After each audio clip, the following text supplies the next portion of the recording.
जय सिया राम सभी को। आज हम आपको वाल्मीकि रामायण के अयोध्या कांड के अध्याय 1 की कहानी को आगे सुनाएंगे। हमने कल भी आपको पहले अध्याय की कहानी सुनाई थी, परंतु कहानी क्योंकि लंबी थी तो हमने उसको 2 भागों में बांट दिया था और आज हम आपको उसी कहानी को आगे प्रारंभ करेंगे। इस कहानी में राम जी के जो गुण हैं उनकी व्याख्या की गई है। तो सुनिए आगे वाल्मीकि जी ने राम जी के गुणों के बारे में क्या क्या लिखा है। वाल्मीकि जी लिखते हैं राम जी के बारे में, उन्हें धर्म, काम और अर्थ के तत्व का ज्ञान था। वे स्मरण शक्ति में संपन्न और प्रतिभाशाली थे। वे लोक व्यवहार के संपादन में समर्थ और समयोचित धर्मचरण में कुशल थे। वे विनयशील, अपने अभिप्राय का छिपाने वाले, मंत्र को गुप्त रखने वाले और उत्तम सहायकों से संपन्न थे। उनका क्रोध अथवा हर्ष निष्फल नहीं होता था। वे वस्तुओं के त्याग और संग्रह के अवसर को भली भांति जानते थे। गुरुजनों के प्रति उनकी दृढ़ भक्ति थी। वे स्थपित प्रज्ञ थे और आस्वाद वस्तुओं को कभी ग्रहण नहीं करते थे। उनके मुख से कभी दुर्वचन नहीं निकलते थे। वे आलस्य रहित, परमाशून्य तथा अपने और प्राय मनुष्य के दोषों को अच्छी प्रकार जानने वाले थे। वे शास्त्रों के ज्ञाता, उपकारियों के प्रति कृतज्ञ तथा परशु के तारतम्य को अथवा दूसरे परशुओं के मनोभाव को जानने में कुशल थे। यथा योग निग्रह और अनुग्रह करने में पूर्ण चतुर थे। वे सब पुरुषों के संग्रह और पालन तथा दुष्ट पुरुषों के निग्रह के अवसरों को ठीक ठाक ज्ञान रखते थे। धन की आय को उपयोगों में वो अच्छी तरह जानते थे तथा शास्त्र वर्णित व्यय कर्म का भी उन्हें ठीक ठीक ज्ञान था। उन्होंने सब प्रकार के अस्त्र समूह तथा संस्कृत, प्राकृत आदि भाषाओं से मिश्रित नाटक आदि के ज्ञान में निपुणता प्राप्त की थी। वे अर्थ और धर्म का संग्रह करते हुए काम का सेवन करते थे और कभी आलस्य को पास नहीं फटकने देते थे। विहार के उपयोग में आने वाले संगीत, वाद, चित्रकारी आदि शिल्पों के भी विशेषज्ञ थे। अर्थ के विभाजन का भी उन्हें ज्ञान था। वे हाथियों और घोड़े पर चढ़ने और उन्हें भली भांति चलाने की शिक्षा देने में निपुण थे। रामचंद्र जी इस लोक में धनुर्विद्या के सभी विद्वानों में श्रेष्ठ थे। अतिरथि वीर भी उनका विशेष सम्मान करते थे। शत्रु सेना पर आक्रमण और प्रहार करने में वे विशेष कुशल थे। सेना संचालन की नीति में उन्हें अधिक निपुणता प्राप्त की थी। संग्राम में कुपित होकर आए हुए समस्त देवता और असुर भी उनको परास्त नहीं कर सकते थे। उनमें दोष दृष्टि का सर्वथा अभाव था। वे क्रोध को जीत चुके थे और ईर्ष्या उनमें अत्यंत अभाव था।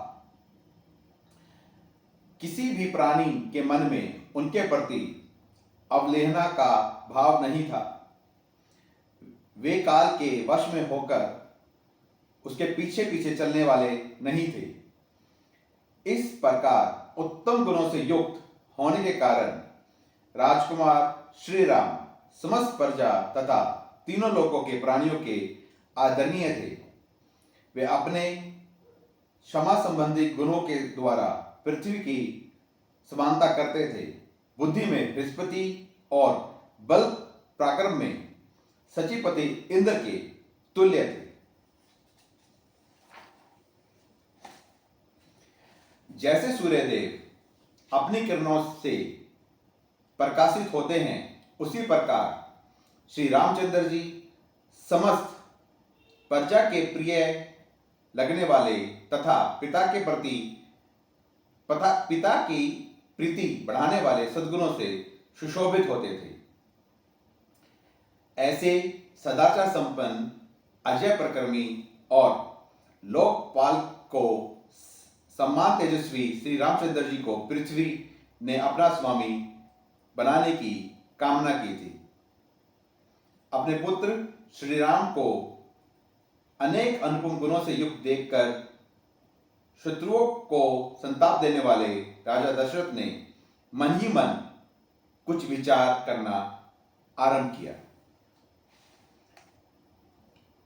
उन चिरंजीवी बूढ़े महाराज दशरथ के हृदय में यह चिंता हुई कि किस प्रकार मेरे जीते जी श्री रामचंद्र राजा हो जाएं और उनके राज्याभिषेक से प्राप्त होने वाली यह प्रसन्नता मुझे कैसे सुलभ हो। उनके हृदय में यह उत्तम अभिलाषा बारंबार चक्कर करने लगी कि मैं अपने प्रिय पुत्र श्री राम का राज्य अभिषेक देखूं। वे सोचने लगे कि श्री राम सब लोगों के अभ्युदय की कामना करते हैं और संपूर्ण जीवों पर दया रखते हैं। वे लोक में वर्षा करने वाली मेघ के भांति मुझसे भी बढ़कर प्रिय हो गए हैं। श्री राम बल पराक्रम में यम और इंद्र के समान, बुद्धि में बृहस्पति के समान और धैर्य में पर्वत के समान हैं। गुणों में तो वे मुझसे भी सर्वदा बड़े चढ़े हैं। ये सब उनके पिताजी महाराज दशरथ सोच रहे हैं। मैं इसी उम्र में अपने बेटे श्री राम को इस सारी पृथ्वी का राज्य देकर यथा समय सुख से स्वर्ग प्राप्त करूंगा। यही मेरे जीवन की साध है। इस प्रकार विचार कर तथा अपने पुत्र श्री राम को उन नाना प्रकार के विश्लेषण, असंख्य तथा लोकारूप गुणों से जो अन्य राज्यों में दुर्लभ हैं विभूषित देख राजा दशरथ ने मंत्रियों के साथ सलाह करके उन्हें युवराज बनाने का निश्चय कर लिया। बुद्धिमान महाराज दशरथ ने मंत्रियों को स्वर्ग, अंतरिक्ष तथा भूतल में दृष्टिगोचर होने वाले उत्पातों का घोर भय सूचित किया और अपने शरीर में वृद्धावस्था के आगमन की भी बात बताई। पूर्ण चंद्रमा के समान मनोहर मुख वाले महात्मा श्री राम समस्त प्रजा के प्रिय थे। लोक में उनका सर्वप्रिय होना राजा के अपने आंतरिक शोक को दूर करने वाला था। इस बात को राजा ने अच्छी तरह समझा।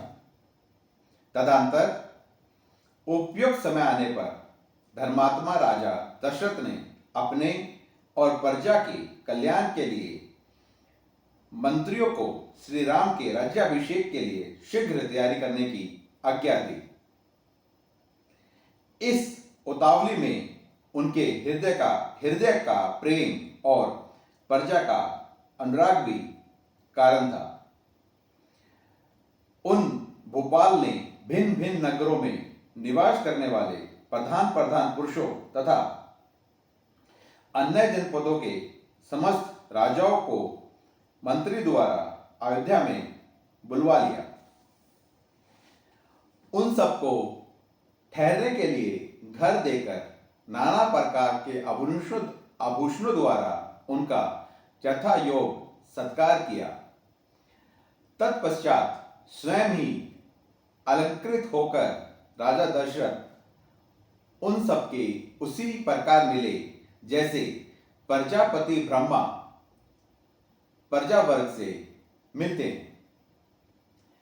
जल्दबाजी के कारण राजा दशरथ ने कैकेयी नरेश को तथा मिथिलापति जनक को नहीं बुलवाया। उन्होंने सोचा वे दोनों संबंधी इस प्रिय समाचार को सुनकर मेरे पीछे सुन लेंगे। तदंतर शत्रु नगरी को पीड़ित करने वाले राजा दशरथ जब दरबार में आ बैठे, तब शेष सभी लोकप्रिय नरेशों ने राजसभा में प्रवेश किया। वे सभी नरेश राजा द्वारा दिए गए नाना प्रकार के सिंहासनों पर उनकी ओर मुख करके विनीत भाव से बैठ गए। राजा से सम्मानित होकर विनीत भाव से उन्हीं के आसपास बैठे हुए समस्त नरेशों तथा नगर और जनपद के निवासी मनुष्यों से घिरे हुए महाराज दशरथ उस समय देवों के बीच विराजमान सहस्त्र नेत्रधारी भगवान इंद्र के समान शोभा पा रहे थे। और इस प्रकार से अयोध्या कांड का पहला अध्याय समाप्त होता है। इस अध्याय को जितनी बार पढ़ा जाए उतना ही मन को अच्छा लगता है, क्योंकि इस अध्याय में भगवान श्री राम के गुणों की पूरी व्याख्या की गई है। हम आप सबसे अनुरोध करते हैं कि आप हमारे पेज राम लखन यात्रा को फॉलो कीजिए और ज़्यादा से ज़्यादा लोगों के साथ शेयर कीजिए। और आप सभी लोग सुनते रहिए प्रभु राम की कहानी भक्त मनु की जबानी। जय सिया राम।